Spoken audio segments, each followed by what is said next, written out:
Well, today we start off in a sermon series called The Happiest Place on Earth. And I am pumped to share this with you. I want to prepare you and I want to make some commitments to you. I want to prepare you first off because if you've been coming to our church for a while, or if you're a first-time guest, you might be used to a certain style of preaching. And I love to preach, but the sensitivity of the nature of the issue that we're going to be talking about today is going to require me to do a little more teaching than preaching. And so this Sunday, and especially next Sunday, what you see on stage might not be what we do on a normal Sunday, but I want to encourage you and comfort you and alleviate you that although the method of the communication might look different, not normal, the message that we communicate, that stays the same. We're still talking about Jesus. We only always talk about this person named Jesus. We believe he's in all things, and we're not gonna exclude him from the conversation because we're talking about something that is dark or something. I believe that Jesus exists even in the dark things. Somebody say amen. Even in the painful things like mental illness, which is what this sermon series is going to be about. And speaking on the topic of mental illness, here are my two commitments to you. Commitment number one, I am not going to preach to you or teach to you like a therapist, a psychologist, or a psychiatrist, because I am none of the above. I am a pastor. I did not go to whatever school they call that. I went to Bible school, and as you can tell, it wasn't even really a good one. And so I'm just kidding. Southeastern, I love you. Just invite me back. Anyway, no, I commit to speak to you as a pastor. The truth is that the Bible talks a lot about this topic, and I'm excited to introduce to you this topic from God's perspective. And the second thing that I want to commit to you is that I am not going to give you a one-size-fits-all solution. I promise you that. I'm not going to tell you that it is all in your head, and if you have a good perspective, then you'll be all right. I'm not going to tell you that you're not really sick, you're just hungry, eat a Snickers. You'll be fine, you'll get over it. And I know that we're in church and the environment dictates it, but I'm not gonna tell you that you're fine. All you need to do is pray more. Or fast more. I think if you've ever wrestled with this issue, you'd be the first person to say, yeah, bro, I did that. Tried that. I went to the vigil. They laid hands on me. They casted out the devils. Still struggling. What can I do? And I wanna let you know if that's you today, there's hope. There's hope, and we want to give you that hope. And the reason why we can't boil it down to one solution is because when it comes to mental illness, there's not just one cause. There's multiple causes for mental illness, and I want to introduce some of them to you today. We'll talk about all of them in the sermon series, but the first cause of mental illness that we need to understand more about is biology. When I mention biology, I'm speaking about our genes, our family history, chemical imbalances. Another cause for mental illness can be life experience, the trauma, abuse, life-altering events such as a cancer diagnosis or the death of a loved one. Your lifestyle could be a cause of mental illness. Maybe you have few friends. Maybe you practice recreational drug use. Maybe you're not getting enough sleep or eating right. And lastly, and some psychologists, psychiatrists won't mention this one, but we believe it, that a big cause for mental illness can also be spiritual warfare. Now, I want to put this last because I don't think it's just this, but I would be cheating you if I didn't tell you that we didn't believe here at this church that there is a spiritual world, that there is a devil, that there are demons, and they are out for your soul, and they are out for your mind. We believe that a human being is composed of three parts: body, mind, which the Bible will call soul, and spirit. And so we're going to talk about it, and here's the order in which we're going to talk about these things. Next week, in week 2, we're going to preach a sermon called Demon or Disorder. And this is when we're going to address the biological nature of mental illness. This is what I am not qualified to speak on, the biological nature. And so we've invited some mental health professionals to the stage. And next week's sermon is going to be a teaching / roundtable discussion. Does that sound interesting to anybody? I think it is. I don't think every message needs to be rah. I think we just need to learn. We need to be better. And my hope is that next week we're better because of it. On week 3, we have a sermon called Habits of a Healthy Mind. And we're going to shift the conversation. In week 1 and week 2, we're talking about mental illness. But in week 3, we're going to talk about mental health. Because I think it's one thing to talk about how you can find a cure if you're mentally ill. But I think there's a whole other conversation we can have about not curing mental illness, but maintaining mental health. Come on, somebody. There are some things that you can do to help not lose your mind. And I want to help you find those things and put those things in context and things that I've been practicing in my own life and my own struggles. And finally, addressing the fact that there is a spiritual world. We are going to close off this topic with the one that most churches would open with, but we're going to save it in the end. And the title of that sermon is, It's More Spiritual Than You Think. And here's what we're going to talk about. We're not saying it's just spiritual. It's not what we're saying. What we are saying is it's probably a little more spiritual than you think it is. We're going to talk about mental illness from that perspective. Anybody excited for the next 4 weeks? Come on. Amen. Well, I want to introduce this week's topic with the story. My wife and I have a lot to celebrate this week. We got her car back from the mechanics. How many people know that's a miracle? You never know. You just never know. You know, and it wasn't even that expensive, you know, but you never know. We were driving it one day, months ago, and this light went on, and it was the transmission over temperature light. And, you know, like most people, we ignore the lights on our dashboard. Amen. Yes. How many people know that the lights on your dashboard, they're not a commandment, they're a suggestion? You know what I'm saying? They're like, hey, something's up. You might want to address it when you have time and or money. But until that point, just keep on driving, homeboy. Just keep on driving. At least that's how I interpret the lights on my dashboard. And I wish that I could have done that with this situation, but I couldn't. Because apparently there is a fail-safe in this car when the transmission overheats. As a fail-safe from keeping you blowing out your transmission, it actually shuts off your engine. And so I could have ignored it. I would have ignored it if I could. But there will be days when we will be backing out of the driveway and just with no notice or warning, the car just dies, just breaks down. The car just breaks down on the way out of our home. There'll be days when we're at a red light, cars packed all over us, and at the red light, the car just breaks down. We shut that thing off. We just thought, well, Waymaker, miracle worker. Just, come on, guy in the darkness. Just, let's go. We need you, Jesus, right here, right now. You know, we're at the mall or just going out our business and it just breaks down. And it was really frustrating when we first tried to diagnose the problem because we took it to the dealership, the people who were supposed to know about the car more than anybody. And we're like, hey, this thing says transmission over temperature light and the whole thing shuts down. Can you help us? And they say, yeah, no problem, we can fix it. And they do it and they try and fix it and they call us later on in the day and they go, hey, sorry, we can't fix your car. I go, but then where do I take it to? The hospital? I don't understand. You're the... If you can't do it, who can do this? You made this car. Like, God says, you're the creator. You need to fix the creation. And he's like, no, listen, we could fix it if we could tell what's wrong, but we can't fix it. And I don't know if you've ever experienced this before, but the mechanic said, the reason why we can't fix it is because we can't duplicate your issue. I said, well, what does that mean? He says, the problem that you're saying, we're not having that problem when we drive it. It's not shutting off and the light's not turning on. So which we responded, well, I'm not crazy. I'm not crazy. Dropping off my car on the weekends to the dealership is not a hobby. This is not fun for me. I did not make this up, fix my car. I said, the light says transmission over temperature. And he's like, sure, we checked your transmission. It's fine. We ran it. It's not over temperature. Give me the car back. Took it to another mechanic. We explained the situation. Hey, this thing says over temperature. The dealership told us there's nothing wrong. Can you see it? Long story short, we found out what the problem was. The car was fine mechanically. It was fine structurally. It was the sensor that was broken.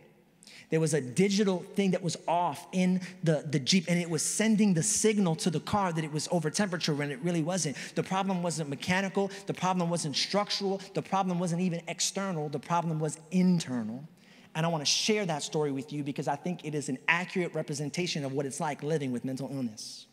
On the outside, everything looks fine. You look good. You're going to work. You're getting stuff done. You're coming to church. You're worshiping. Everything's fine. You kiss your wife at home. Everything's fine. But when you're driving out, when you're backing out of your driveway with no notice and with no warning, you break down. You're at a red light for no reason whatsoever. A song plays and all of a sudden, boom, you break down.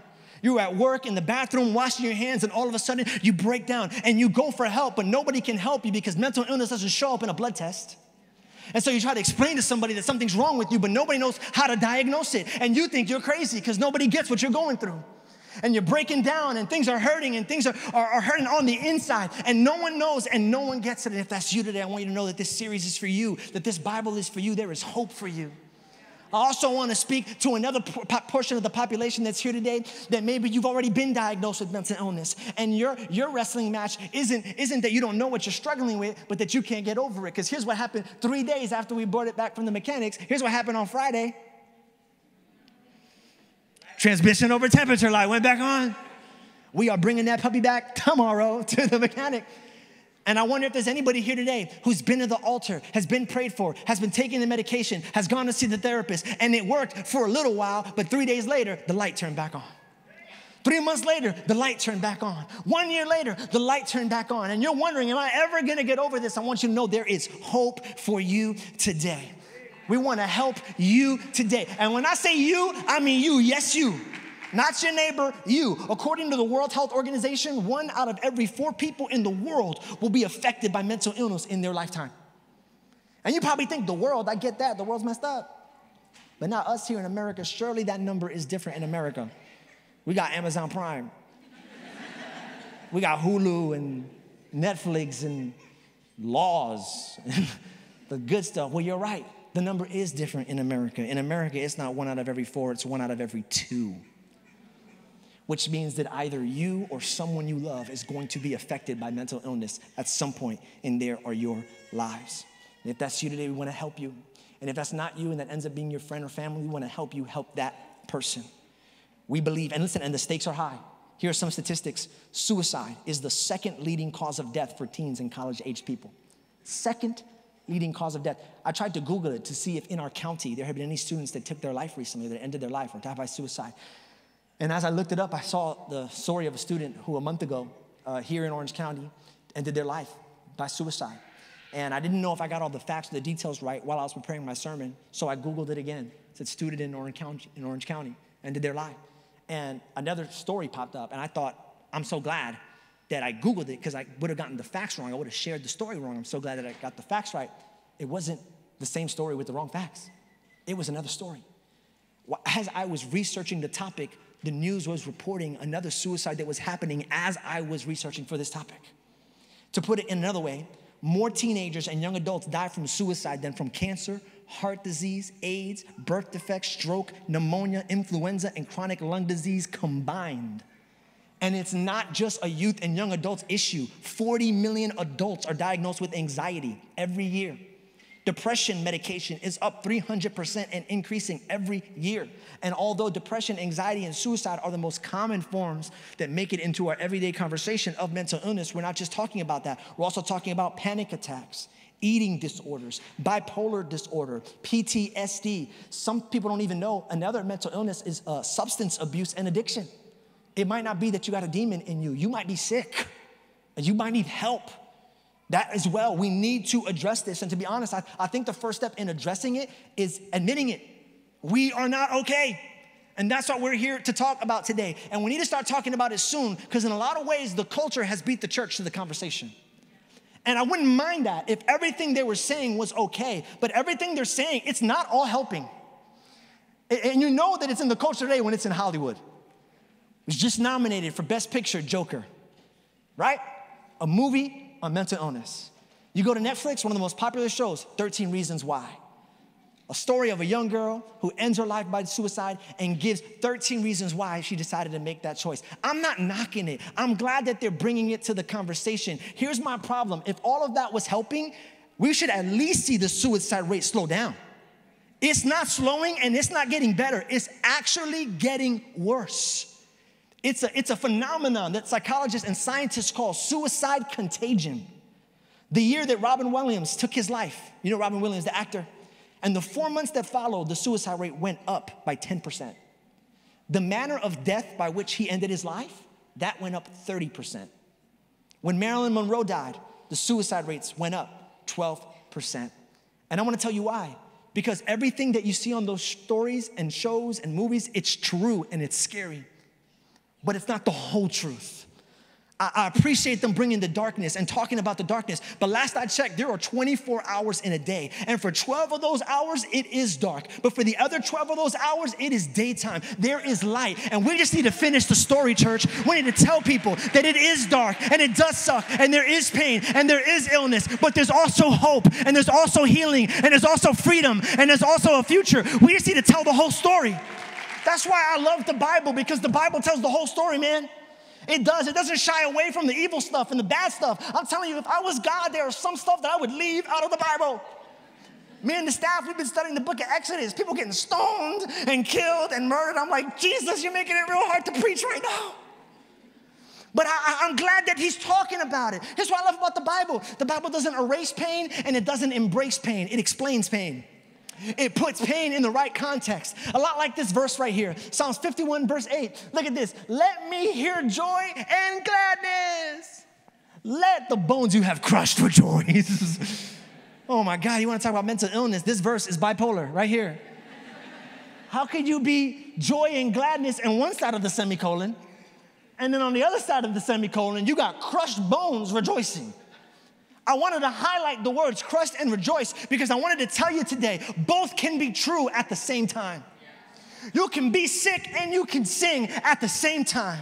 You can be broken and you can still send a blessing up at the same time. I didn't come here with the message of, hey, whatever you're going through, God's gonna fix it. What I did say was, hey, whatever you're going through, it doesn't have to define your life. It doesn't have to be the end of your purpose. You can have both at the same time. You can wrestle with mental illness and you can still live a full life. You can wrestle with the sickness and you can still give God glory. You can struggle with depression. I know this sounds crazy, and you can still be happy. You can still be happy. Both can be true at the same time. That's why the title of my message is this 2 parts. The first part of the title, and I want everybody to say it on 3, 1, 2, 3. I want you to say these words: I'm not okay. That's the first half of the message, but we can't leave it there because this is the message of the world. That's all they say. We're not okay, we're not okay, we're not okay, we're not okay, we're not okay. We get it, we're not okay. Can't live there though. And so here's the end of the message. Say, I'm not okay. Tell your neighbor, this is the title, but. That's it. That's the title. I'm not okay. But, oh, and that but is a big one. That but will save your life. Thank God for the but. Get your man out the gutter. Hey, here's my first point. I'm not okay. That's okay. I'm not okay, but that's okay. My son, he wrestles with allergies real bad, Justice, real bad. And I thank God for my wife. She takes such good care of him. I tell him all the time, you're so lucky I'm not a single parent. My solution for your allergies would be Kleenex. That would be my solution. Here's some napkins, don't sneeze on the sheets. That would be my suggestion. But my wife, she takes it to a whole nother level, man. She does everything to fix him and cure him. First, she got these essential oils. She's a believer in essential oils. I call it believer because it's pretty much a religion. Essential oils. And so she is a follower of, what's the name of the company? She follows with them. But that's not all she does. She sets up her humidifier, what is it? Diffuser. I don't know any of these words. And so she takes the oil, she puts it in the diffuser, and it sends the scent all over. She puts the oil on his chest, on his feet, and then on top of that, she sets up a little air purifier on the little side. You walk in there, it looks like a hospital room. There's so much going on. I'm like, man, this kid, he's so blessed, he has no idea. Well, one week, she was gone. I had to set all that up. I don't even know the names of this stuff. So Justice is walking me through. He sees that I have a hard time doing it, and he says, Daddy. I said, yeah. He goes, I'm sorry. I said, for what? He said, I'm sorry that I have allergies, and you got to do all this. To which my response was like, no, don't worry about it. Whatever. But really, I was like, you should be sorry. I was like, no, it's cool. And here's what I wanted to tell him that I want to tell you today. Don't apologize. It's not a sin to be sick. It's not a sin to be sick. And I need to share this with you because we need to destigmatize mental illness. Because if we don't destigmatize it, we'll leave it on the inside of us. And the longer it stays on the inside of us, the worse it gets. Do you know how hurricanes get stronger on warm waters? Well, shame and guilt are the warm waters of your soul. And the longer you keep it inside, the worse that storm gets, until one day your struggle strengthens into a hurricane of hopelessness. You know when someone ends their life by suicide and then you get all their friends on the news, what do all their friends say? She was the last person I would have ever thought would have ended her life that way. Well, maybe that's why she did it, because she was the last person. Because nobody knew. Because she was really good at looking good and really good at putting on the show in the front, but nobody knew what was really going on the inside of her. We got to make it okay to not be okay. I took a picture of my wife the other day when she was coming out of her workout. She has a workout on TV. She was looking so good. I was like, I had to snap a photo of this right here. And then if anybody's married, there's a rule. What's the rule? You never post without permission. That's the rule. So I took the photo of her, and she was looking so beautiful, and I went to post it, but I said, babe, is this okay to post? She said, this is not okay to post. And I kept pressing it, and I kept pressing it and pressing it. I'm like, come on, no, I want people to see you as you really are. This is how I love you. You look beautiful. She's like, nope, not gonna do it. And finally, I pressed the issue so much that she finally said, okay, you could post it, but put a filter on it. If you're gonna post it, but put a filter on it. Put that Clendon on it. Put that black and white. Put that grayscale on it. I don't want them to see all the, and I get it, right? Because as much as we hate to admit it, it does matter a little bit how people see us. And besides, in that whole social media world, oh my God, the pressure. Have you seen the stuff that other people are posting? I'm like, do you travel with like a crew of photographers? How did they get that angle? How did you move the sun? Your makeup is on point, your hair is on point, and the caption is fire. How did you do all that, right? Because you can't just look good, you gotta say the right things too. And I just wonder if the pressure to post the perfect thing, if the pressure to post the perfect picture has kind of leaked into life, and now it's not just the pressure to post the perfect picture, but the pressure to present the perfect life. The pressure to present the perfect life. I'm good, because it's not a problem if you're just putting filters on your photos. But what happens when we don't stop there? What happens when we also put filters on our feelings? And so how you doing? Great. Doing good. You look tired. Oh, I just had a long night last night. It's 10 a.m. You sure? Yeah, man, God is good. Glory to glory. It is so. It's a problem. It's a filter. And I want to tell you what, that pressure to be perfect, sometimes it's the greatest at church. Can we talk about it? Can we be honest? I think sometimes the pressure to be perfect and to have everything figured out and look right, I think it's the greatest at church. Why? Because we're people of faith. Our faith is supposed to fix all this. The songs that we sing, they're songs of victory. I want to see your victory. I'm going to see. But what happens when you're singing about victory, but you walk through those doors and you don't feel victorious?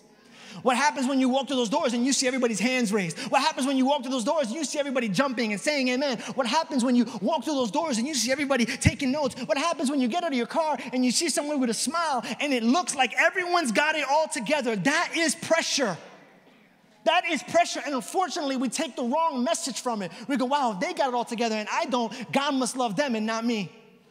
My faith must be broken. I must be doing something wrong. And I just want to tell you today, don't be fooled by the smiles that you see walking into this room today.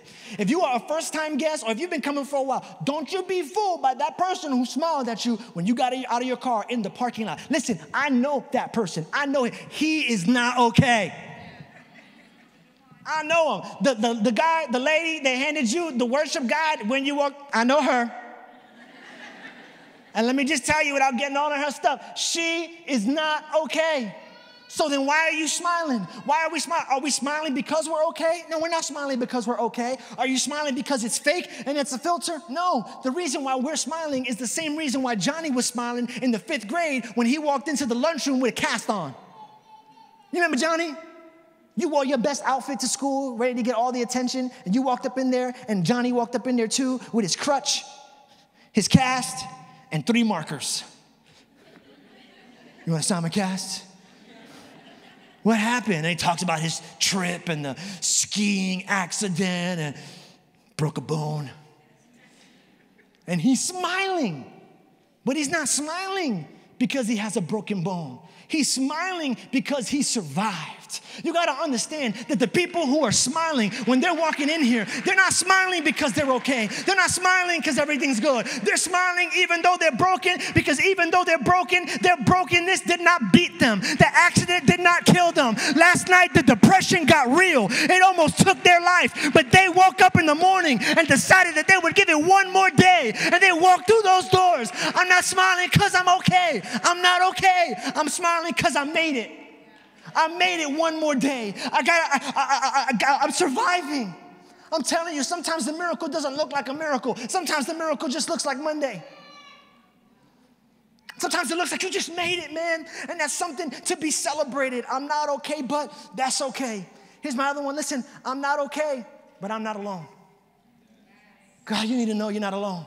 It's one of the greatest lies when it comes to mental illness, that you're the only person. And you know you're not alone in the Bible, that there were Bible characters all over who were depressed and struggled with ending their life. How about Paul? Wrote 2/3 of the New Testament. Look at 2 Corinthians 1:8. We were under great pressure, far beyond our ability to endure, so that we despaired of life itself. We wanted it to end. We hated life. How about Elijah, the great prophet, 1 Kings 19:4. I have had enough, Lord. Look what he prayed. Let me die. Talk about suicidal. How about Jonah? Jonah chapter 4, verse 8. And Jonah begged with all his soul to die, saying, death is better to me than life. How about the book of Lamentations? Have you ever read the book of Lamentations? It's chapter after chapter of depression, sadness. There's one chapter in there that's happy. You won't find it, because it's sadness all over. And lastly, how about that person who died on their cross for our sins, who we love and want to model our life by? Jesus. You know, Jesus was tempted with suicide. The Bible says that the devil brought him to the top of the temple and said, jump. I think that's why the Bible also says that Jesus was tempted like man in every way. If you've been tempted with suicide, I want you to know that Jesus understands that temptation too. He got it. He relates to you. He gets it, and he's there to help you. He knows it. He knows it. Not only that, while he was dying, his best friend was committing suicide, hanging on a tree. He knows this struggle. And it's not just the people in the Bible. How about the people in your row? I want to share 3 testimonies with you very briefly. And I want you to take a look right now. Look at the left and look at the right. Just look real quick. Look at the people in your row. Look at your left, look at your right. Okay, here's why I want you to do that. Because there's a good chance that the story I'm telling you today is the person sitting next to you. So just keep that in mind when I tell you about a story about a woman in this service who had the place in the woods picked out to kill herself with a bullet to the brain and leave her baby raised by herself. There's a woman in your row right now in her 30s who at 30 had an eating disorder that left her at 70 pounds. In your 30s, 70 pounds. Her daughter went up to her and said, Mama, you look so thin. You look beautiful. How can I be like you? She knew at that moment she needed help. There's an Army veteran in your row right now who goes to this church who tried to end his life, not once, not twice, not 3 times, not 4 times, but 5 times unsuccessfully tried to end his life. There are people around you right now wrestling with what you're wrestling with. How about your pastor? Yeah, you don't know this. I don't tell a lot of people this. I didn't even say this at the 9:15, but I wrestle with anxiety. The more I'm ill, the more I'm one of those two. The more the church grows, the more pressure it gets on me to preach great messages. And I know you don't come for the messages, but to preach these messages, and they hit it out the park. And the last couple of months, I've just been getting these crazy anxiety. Here's how you'll know too. I just been getting these crazy anxiety attacks. Sometimes I'll be preaching and everything will just go blank, and I'll just kind of like, you don't know, but like inside my brain, it's like, it's not good. Here's how you'll know. Have you ever been at a service where I have asked the piano player to come up like early in the sermon, but like not at the end? You've ever been in one of those services? I've done that in the history of Journey Church probably like 6 or 7 times. That is not because I want the environment more spiritual. That is because I'm freaking out in my mind as I'm taking on pressure that doesn't belong to me, that belongs to God. I'm telling you this because this is a part of my healing in sharing it with you. And I'm telling you this so that you know that you can share your thing too. It's not, and when you do, I'm telling you this so when the piano player comes up and it's not the end of the sermon, that you would stretch your hands out towards me and pray for me. I just want you to know I'm human, like you. And we're here for you. If you're wrestling with thoughts of suicide or depression or anxiety, get the help you need. And we're here. We want to help you. We got some resources for you. Look, this is the first one, journeyoil.com/counseling. We vetted Christian counselors here in the city of Orlando, and they're all on this website. Some are here that are members here. Others don't go here so that you don't have to worry bumping into them in the lobby. If you want to talk to somebody, there's a cost to that. But there's also other resources that are free. The National Suicide Helpline, 1-800-273-8255. You can call that number if you or someone you know is wrestling or talking about ending their life. You can call that number and there'll be professionals on the other side of that telephone call that will help you and walk with you. And there's some people here who would say, well, I don't like phone calls and I don't like therapy sessions. I just need something where I can see people and talk to people. Well, cool. Let me give you one more free resource. It's called journeyorl.com/groups. This is why we have small groups, yo. It is free therapy. You just show up, you listen, you share your stuff. Don't dominate the conversation. 5 minutes for everybody, okay?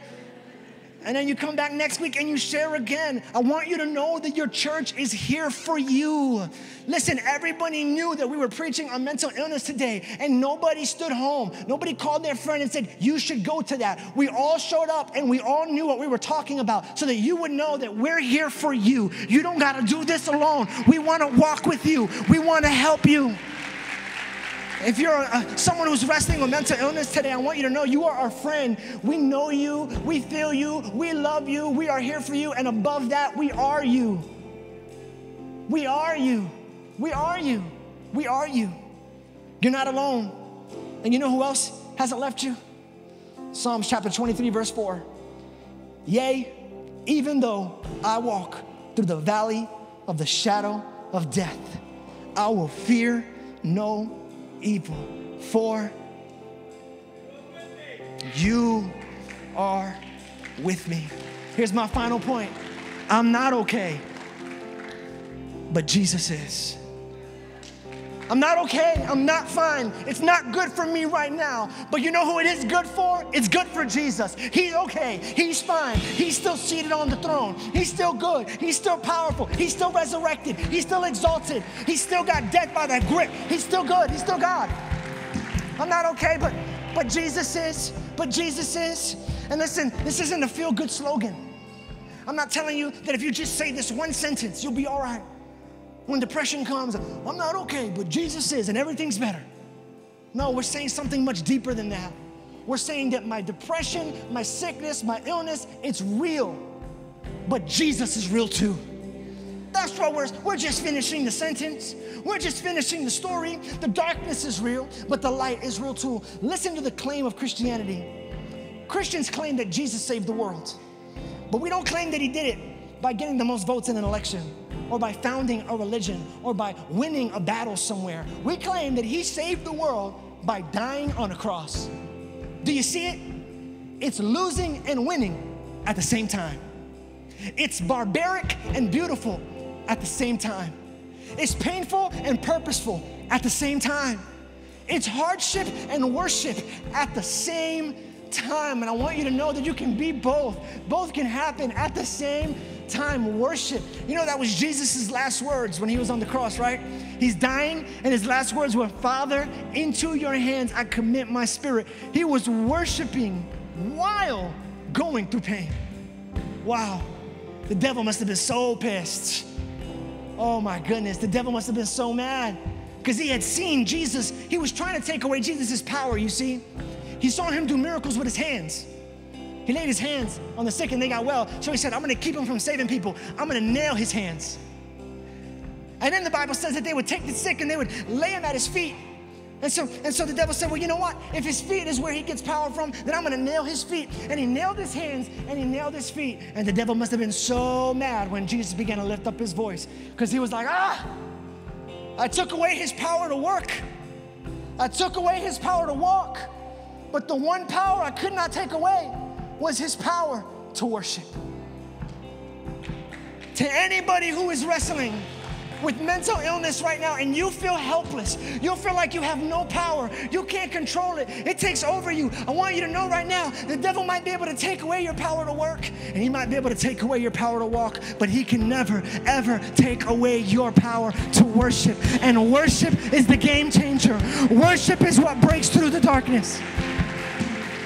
I can't do much, but I can worship. Let me get it real quick.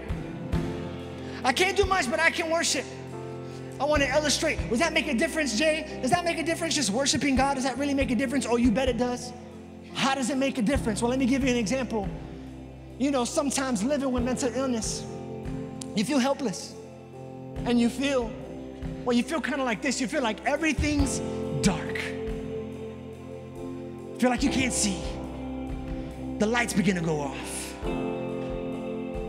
can't see where you're going, can't see what you're doing. For our people who are watching this online, the feed has not broken. It's an illustration. And when you're in the dark, you don't know what to do. You don't know what to say. Where am I gonna go, God? Can I help you out? Worship. It does something. When you're wrestling with anxiety and you can't even have a normal conversation with somebody, because when you have a normal conversation, your heart beats 100 miles an hour. It's like you were speaking to the United Nations. It's just a conversation over lunch, but your heart beats because you can't control it. When you feel that, here's what you need to do. You need to find some time and get in your car. You need to put on some music and you need to worship. Waymaker, miracle worker, promise keeper, light in the darkness, my God, that is who you are. We pause right there. Did you see what happened? It was dark all around her, but as she began to worship, as she began to fix her eyes on Jesus, the heaven's hope broke through into her circumstance. There was a light that shined on her situation. There was a light that shined on her pain. Now listen, the darkness is still there. The darkness is still around, but in her life right here at this moment, it's not about what those things are, it's about who He is. When you struggle with the eating disorder because at a young age somebody told you you weren't beautiful, somebody broke your heart and now you're skipping meals, nobody knows, you're going to the bathroom, you're emptying your bowels also that someone can call you beautiful. When it gets dark like that, go ahead and worship.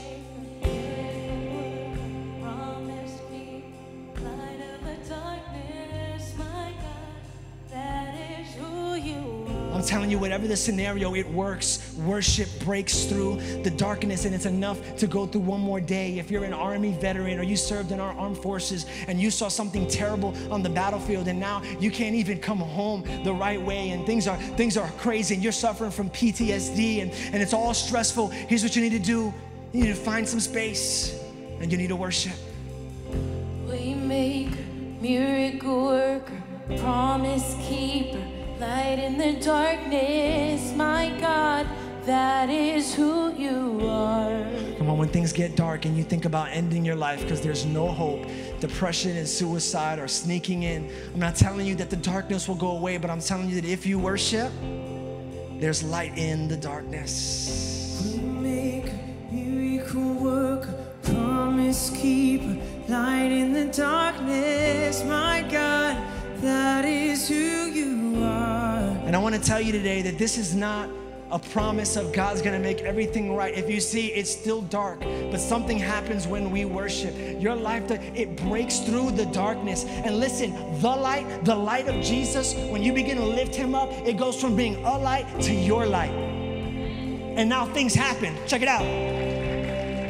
And now things happen. And so now when they sing Waymaker, go ahead, sing it.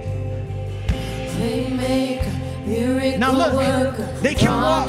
keeper, All of a sudden their worship, the worship that was like in their situation, it empowers them. And now they can go places they couldn't go before. Now their worship makes a way for them. I know it's dark around me, but I'm going to just make you the focus, Jesus. I'm just going to love you, Jesus. I'm just going to follow you, Jesus. It's dark. My heart hurts. I'm in pain, but I'm going to keep you as the focus of my life. I'm going to keep walking. I'm going to keep walking day after day, day after day, day after day, day after day, day after day. Now stay standing because this will be a great time to end the sermon, but there's one other point I need to make. They didn't stay in their seats. Did you see what their worship did? Look what their worship brought them. Their worship brought them to the altar. In other words, while their worship was making a way, it didn't just make a way for them. Now their worship is making a way for you. Here's what the Bible says. Psalms 118. We're going to close out right here. Psalms 118. Because so many people tell me, listen, you just don't understand the pain. You just don't understand the hurt. You just don't understand what I'm going through. The pain is too hard. It hurts too much. Maybe the prayer needs to be, God, take away the pain. But maybe He doesn't do that. And maybe we shift the prayer and we say this, God, instead of taking the pain, how about you use this pain? Because you understand pain more than anyone else. Look at Psalms 118. I will not die. Instead, I will live to tell what the Lord has done. Hear me. In a room this big, with people in the balcony and watching online, there's no doubt in my mind that someone this week thought about ending it all. And I want to let you know, you need to live, but not just for your kids. You're looking for a reason to live, not just for your spouse. You know why you need to live? To worship, to tell the world that what broke you didn't bury you, that what hurt you, it didn't kill you. And I know that I'm going through it, but I'm gonna just keep worshiping. I'm gonna keep testifying. I'm gonna let my light shine, and I'm gonna help others get through. How? I can't feel it. That's worship, even though you can't feel it. Even though you can't see it. I'm gonna keep pressing in. Let me pray for you right now. Close your eyes if you're comfortable. Father God, I want to speak to a group of people who are here today, who've been wrestling with sickness, wrestling with illness. They've been hiding. Today the light is on, and we're letting them know there's another half. Both can be true. I can feel like I'm lost. I can feel like I'm broken, and I can still worship. I can feel like I'm alone. I can feel like I'm empty. I can feel depressed, and I can still praise. I can still fight. Come on, someone sing it out. Thank you so much for watching. Don't let the journey stop here. We'd love for you to do one of three things: either subscribe, share, or support. If this ministry blessed you at all, subscribe so that you can find out when the next video comes out. Share it with a friend. You never know what the people closest to you are going through. Or you can choose to support us financially, which helps bring these videos to people like you. Thank you so much for your time. God bless.